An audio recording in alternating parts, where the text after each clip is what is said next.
Welcome to Healthcare du Jour, where we dish up and digest the latest in healthcare. For the next 30 minutes, sit back as we bring you insight, commentary, and discussion on trending topics to the table, all expertly served up by our host and his guests. Healthcare du Jour is brought to you by Healthcare Now Radio, part of the Media Answers Network, and is sponsored by the law offices of Myrick O'Connell. Now here's your host, Matt Fisher. Welcome back, and thank you for joining as we dive into the hottest topics in healthcare.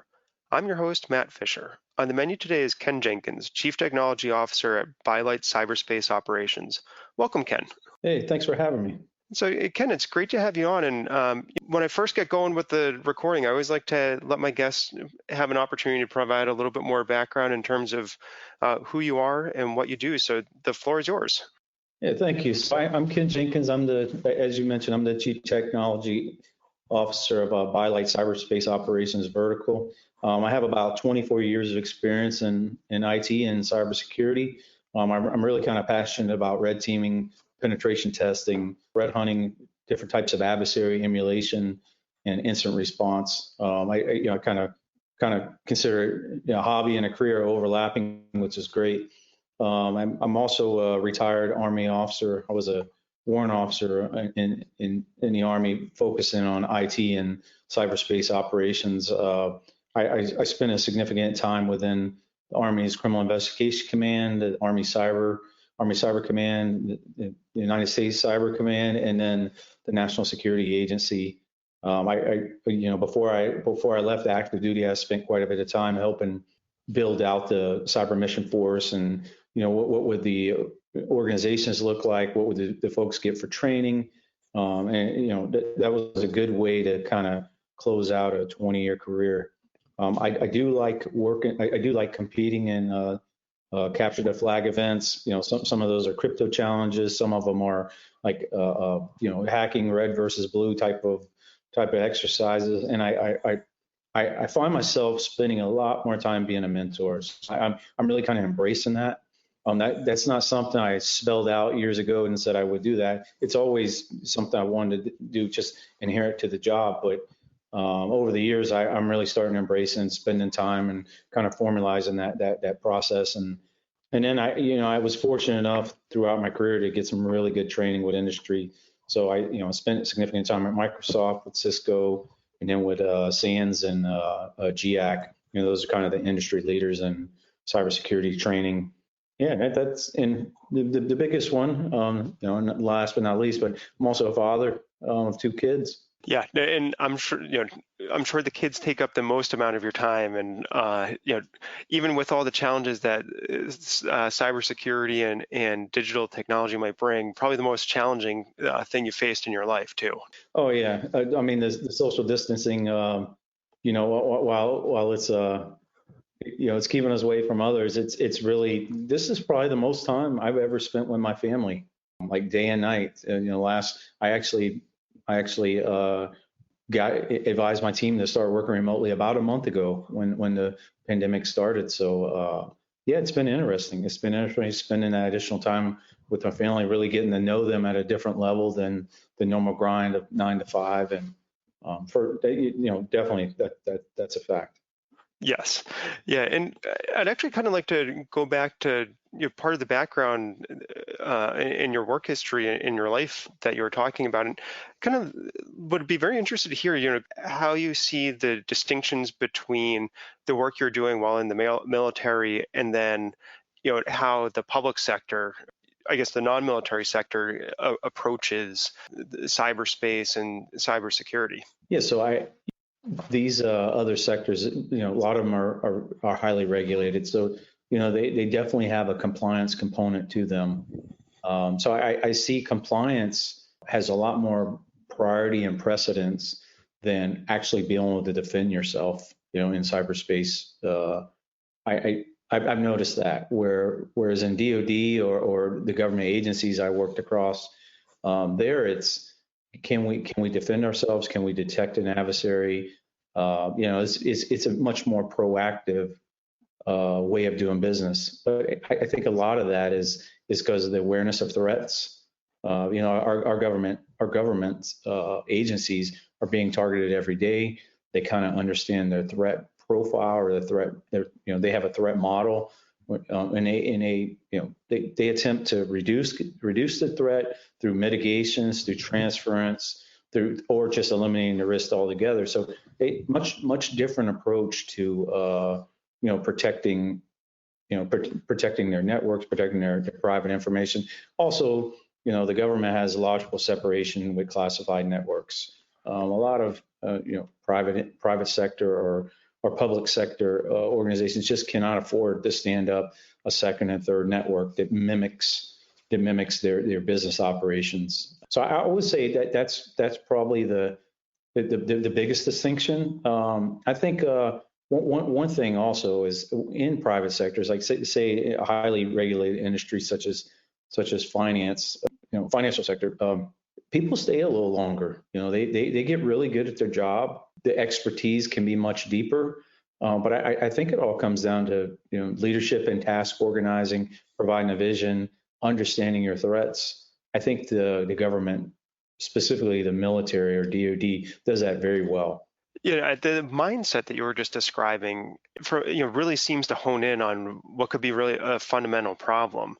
Because I find it very challenging, kind of as you were saying, where if defenses, if you can even call it defenses, are geared towards meeting just baseline compliance requirements, that's really going to leave you very exposed when an attack comes. That's right. I see that a lot where we're going to do the bare essentials to be in this industry or to be in business. Anything else above that, we can't support. We don't have the budget. Now, that's not every organization. I see that more as the norm than someone really trying to exceed standards to defend themselves, or it won't happen to me. I see a lot of that. It's never happened to us. I think it's probably happened. You're just not aware. So I do see that quite a bit. I mean, if you don't know what's happening, you probably aren't going to do anything to react and mitigate it. Yes, no, I think, and that's an argument that I'll hear in healthcare a lot, which is well, I'm just a small practice or, a small organization, so no one's going to target me. And, a cyber attack is really the concern of a big entity because they hold more data. But, I really don't think you can rest upon the size of your organization, because even the smallest organizations now have a really tremendous treasure trove of data that could be accessed in an attack. Yep, I mean that's spot on. I think the biggest concern I have is not necessarily a small company getting hit or losing their proprietary information. I mean that absolutely is a possibility, but it's the relationships they have with other companies. There's some pretty complex federations of services and network access throughout the healthcare. There's pharmaceuticals, there's hospitals, there's electronic medical records, the way they're handled, the way they're stored. So there's this massive interconnection of capabilities that if you can get into one aspect of access, you can probably violate some kind of trust or some kind of area where there's less security. And that's generally how red teamers or adversaries kind of move around. They find those gaps and flaws or gaps and seams within complex technology and cybersecurity capabilities, and that's how they move around. And I think so when a small company says that it can't happen to us or we don't have anything anyone wants, you absolutely do. Your Rolodex is very important. Your federated services are very important. I was working with a company recently where they process vaccinations. Like they keep a running tally of who gets vaccinated, and they have just-in-time delivery of vaccines for small offices. There are so many places in there. If you get access, you have access to so many other things. So I think that's the bigger risk is those smaller organizations, to be honest with you. Yeah, and actually, as you were talking about that, you mentioned red teams again. Could you actually be able to describe or kind of give an explanation about what that is? Because I'll be honest, I'm not sure I've heard the term before, even though I'm sure it's actually a fairly basic concept in the security realm. Oh, absolutely. So I've been honored to be on a few red teams. Flattered. It's an awesome place, awesome team to work on. If you're a cybersecurity expert or have expertise or practitioner, and you want to do you want to do things that are office in nature. Their goal is not necessarily to hack, but it's more to emulate threats. And you're emulating threats on behalf of a customer. So, for instance, let's say you have a company A, and company A is being targeted by a specific Russian or Chinese threat actor. So company A would they want to be prepared before these things happen to them. So they would go out and hire a company or a red team that would come in and emulate those specific threats. To prepare you for when the time does come, it's not your first time you've ever handled working against an adversary. It's one thing to go down a checklist and make sure you're compliant. It's another once an adversary has gained access into your organization or stolen your healthcare data or your patient records or the PHI, whatever it may be. So the red teams can really help emulate those threats and find gaps and seams within some of the compliance you may have or some of your IT IT products you have deployed. I don't want to get ahead of myself, but I see some pretty interesting stuff when I go to healthcare conferences and then at doctors' offices, at clinics, whatever it may be. We have went away from having these small self-contained hospitals and doctors' offices to having very connected environments. For instance, I recently was part of an engagement where there's a stylist like that a doctor keeps notes with, and that stylist had Wi-Fi connectivity. That connection on that stylist, the Wi-Fi connectivity was in the clear. So meaning you could sniff the traffic and then you could see what the doctor wrote up. So back to the red team piece. Those things right there, you don't even know they exist until someone comes in and really kind of exercises your workforce, your people, processes, your technology. And red teams are really good at that. No, that is actually very fascinating, and it's it sounds like using the benefits of a red team really go to what you were talking about earlier about trying to be proactive. And for those of you just joining, I'm talking with Ken Jenkins from BioLite Cyberspace Operations, and we've been talking a lot about kind of some of the differences between the military and public or private sectors, and kind of what goes into security. But Ken, you're just starting to shift into some of the observations you've been seeing about the healthcare industry, and frankly, the stylus example I think is a great one, because it's one of the problems that I hear about is that organizations aren't doing a very good job of cataloging all of the connected devices or all the areas of risk. So I'd kind of like to open it up to you and just get your view on what do you see are like the biggest risks for the healthcare industry, and kind of from another broad picture, kind of what do you think is the state of cybersecurity in healthcare? Sure. So some of the biggest issues I see in healthcare is the increase in the utilization of technology. I mentioned earlier, but there's tablets. There's I see insulin pumps, stylus devices. Constant evolving technology in and out of a hospital, a clinic, and a lot of this isn't deployed through secure means and the vetting process to see, hey, if we're using wireless communications, are they secure? Is there basic authentication? Is the CIA triad being used? That's confidentiality, integrity, and availability. Is that ensured as we're deploying these devices? So I see that on the rise, and also the access to remote data. So as we're become more distributed workforce, there's often a need to get in from somewhere to access data from a remote location or someplace you normally aren't working at.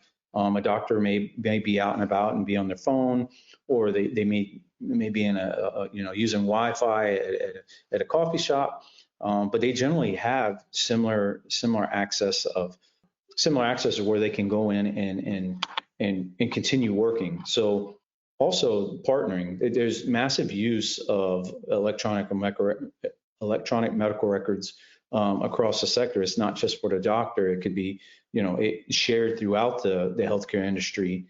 So protecting that is getting more difficult. There's constantly a need to make sure permissions, role-based access is in place. So I as a cybersecurity practitioner, I really believe in the concept of least privilege or deny all, permit by exception. That's very hard to do when technology or applications are changing faster than you can manage those things. Oftentimes, that's not a problem that the chief information officer or the chief information security officer could control. It's generally another organization within the, whether it be the hospital or a chain of hospitals, or maybe even a large pharmaceutical. The technology is coming in and changing faster than they can keep up with. So that's an interesting piece of in the healthcare sector. Other is the budgets. As these technologies are coming in, the budgets aren't scaling appropriately for cybersecurity investing. Understanding the trending and risks that are constantly ever evolving threat landscape, constantly in flux. So you take that constant flux and you sprinkle in new devices, new applications, new vulnerabilities, and you see it's a very hard problem to kind of mitigate, almost to the point where it's mostly indefensible, and you just continue. I mean, you're just a firefighter every day trying to put out the fire or plug the holes. Yeah, and kind of as you just described, there's so many different concerns just because of the pace of technology growth and adoption, and then, as you said, coupled with constrained budgets, because I think, as we all know, there's less and less money going around, it feels like, in healthcare. Kind of from your perspective, what are some helpful ways to prioritize those different issues, or what can organizations do to help think about a plan so all those what can feel like overwhelming issues can be broken down maybe into pieces, where all of a sudden now it feels like you can actually start tackling it and enhancing your security posture? Yes, I'd probably be stating a bit of the obvious if I said understanding your threats and risks, but it all goes back to that, right? It's understanding your threat model, who's targeting me, what's in the realm of possible, and then am I mitigating? Am I mitigating those threats? Am I reducing them, or am I eliminating them altogether? So that's very difficult to do at one centralized point within a C-suite, right? That takes a concerted effort across an organization. So definitely threat and risk management are one. The other is understanding what those threats are at a slightly deeper level than just surface level. It's you can open up CNN or Fox almost every day, and you see some kind of an intrusion that's occurred. I think being up to speed on like what's going on, like awareness and having it be a part of your culture, I think that's important. So a lot of these organizations we're talking about, they do have security operations centers. They do have threat and management experts throughout the organization. But I think like having a unified voice and working together is probably really where it starts. And then, I mean, with the rest of the issues you may see, it's all utilizing some kind of framework. When I go into small companies and start talking about maturity, it's usually a combination of how they're organized, understanding their threats, and then applying the budget and the resources. It's no silver bullet to fix these things, right? It still remains a leadership issue, and I see this being talked about more at boards now. A board that's not talking about cybersecurity is probably not going to be in business. The company their board probably is not going to be in business too long. If that continues. Yeah, and kind of as you start off with, even though, as you said, you're kind of stating the obvious for some of the points, it's, unfortunately, I think those types of points do need iteration, just because if they were being followed, then maybe we wouldn't be quite at the same extreme level of concern. But then as you were describing it, the requirement for organization just seems really important, because it's, if you've got a clear path in terms of who's in charge, who can then set an agenda, and you can have an agenda to follow, it makes it feel a bit more manageable, as opposed to just looking at the entire threat landscape and not really wanting to dive into it, because it's just going to all snowball together. Sure. So that's a really good point. So one of the things I like that the financial sector is doing is they're exercising these things, and a lot of sectors do this, right? Where they'll have tabletop exercise or sandbox exercise, but generally those are staff functions and exercise. Maybe they war game or strategize, something, at a board. I mean, in a meeting, some kind of exercise, but it generally doesn't bring in the practitioners that have to actually deal with it. So let's say an adversary gains access into a particular hospital system. They get access to patient health information, and they start moving laterally through the organization. That piece of countering the adversary generally isn't exercised at a more organizational level. It's usually, the IT guys or the cybersecurity guys, they'll handle that, instead of holistically the organization saying, hey, this is our problem. This is not just theirs. The adversary's coming after us because of what we have that's of value, or the level of access they can gain from our organization.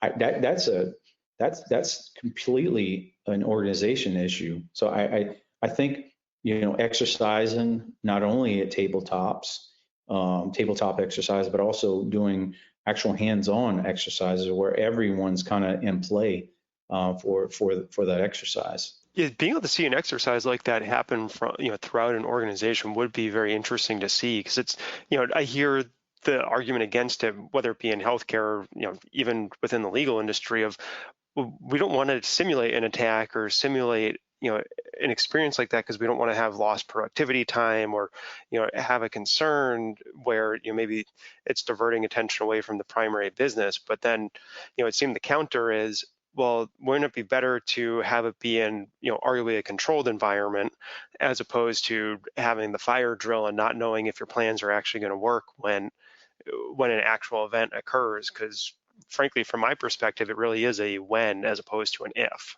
Yes, I definitely agree. So, in the financial sector, they have this exercise called Quantum Dawn, and traditionally it was ran by SIFMA. SIFMA is, working with all the major banks within the financial sector. And in the past, it had been a like tabletop exercise, or like a rock drill, similar to like something you do before you actually conduct whatever you're going to do, right? So this exercise brings in the leaders, it brings in the cybersecurity experts, all the security operations centers from these organizations, and they actually have a determined adversary that will gain access into their organization, and they have to respond, and they have to use, they have to do their analysis. There's a term we use for incident response. It's called pick a roll, and it's basically where you're at in your incident response phase.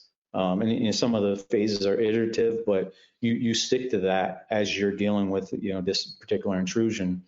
So that proactiveness and that operational style of responding to an incident, I think it could spill over from some of these from other sectors, and I haven't really seen at scale this done in the healthcare sector. So it's an indicator of maturity as a sector. Also, it means that there's always room for improvement, for sure.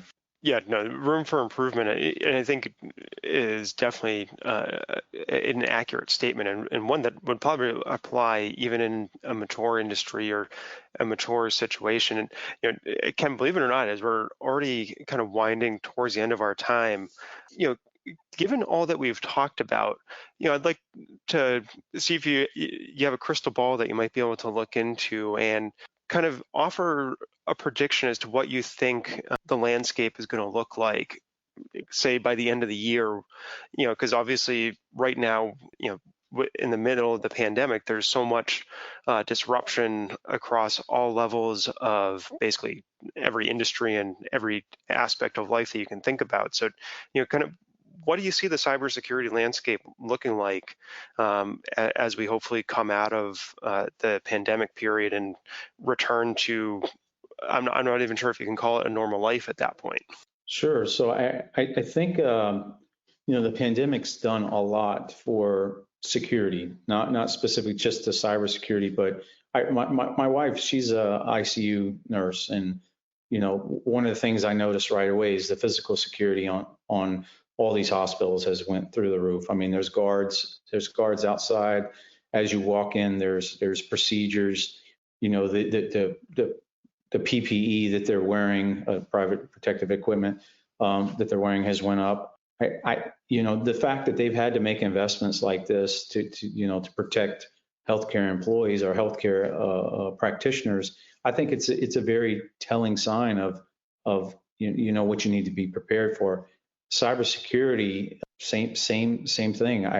There's going to be a rise. There's already a rise in phishing. I think 600% is the last number I saw in phishing attempts. So phishing is an attempt to gain access to credentials or proprietary information or private information, or get someone to do something normally wouldn't do. Massive rise in that, so that definitely has to be countered.